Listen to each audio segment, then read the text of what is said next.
Hello friends, പുതിയൊരു mini വ്ളോഗിലേക്ക് സ്വാഗതം. ഈവനിങ് വ്ളോഗാണ്. അപ്പോൾ വൈകുന്നേരം ആയതുകൊണ്ട് തന്നെ ഓഫീസിലൊക്കെ പോയിട്ട് വന്ന് ചായ കുടിച്ചിരിക്കുകയായിരുന്നു. ചായ നോക്കുമ്പോൾ രാവിലെ തുണിയൊക്കെ അലക്കിയിട്ടുണ്ടായിരുന്നു.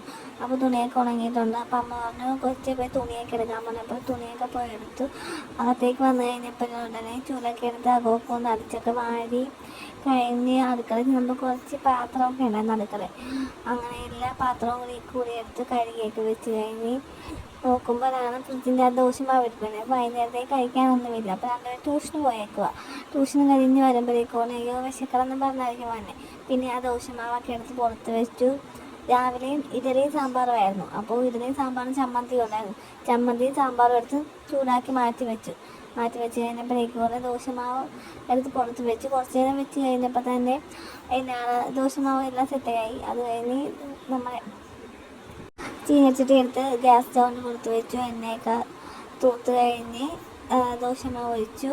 അപ്പോൾ ഈ മസാല ദോശ പോലെ ആക്കിയെടുക്കാനാണ് ഇഷ്ടം. പക്ഷേ അത്രയും വലുതാക്കിയില്ല. കുറച്ച് ഒരു മീഡിയം വലുപ്പത്തിൽ ചുട്ടെടുത്തു. കഴിഞ്ഞപ്പോൾ തന്നെ വന്ന് രണ്ടുപേരും വിശക്കണമെന്ന് പറഞ്ഞാൽ വന്നേ. അത് കഴിഞ്ഞപ്പോൾ ഉടനെ ദോശയും സാമ്പാറും കൂടിയാണ് കൊടുത്തത്. ചമ്മന്തി അധികം ഇഷ്ടമല്ല, വല്ലപ്പോഴും മാത്രമേ ചമ്മന്തി കൂട്ടുകയുള്ളൂ. അപ്പോൾ അതുകൊണ്ട് ദോശയും സാമ്പാറും കൂടി കൊടുത്തു കഴിഞ്ഞപ്പോഴേക്കും ഉടനെ ഹോംവർക്ക് ചെയ്യാനുണ്ടായിരുന്നു. അപ്പോൾ ഒരാൾ പോയി ഹോംവർക്ക് ചെയ്യണമെന്നും പറഞ്ഞ് ബഹളമായിരുന്നു. ഹോംവർക്ക് ചെയ്തിട്ട് കഴിക്കുള്ളൂ പറഞ്ഞു. അപ്പോൾ നമ്മൾ കഴിക്കാണ്ട് ഹോംവർക്ക് ചെയ്യാമെന്ന് പറഞ്ഞു. അങ്ങനെ ഹോംവർക്ക് ചെയ്യാൻ വേണ്ടി ഇരുന്നു. കഴിച്ച് കഴിഞ്ഞ് ഹോംവർക്ക് ചെയ്യാൻ വേണ്ടി ഇരുന്നു.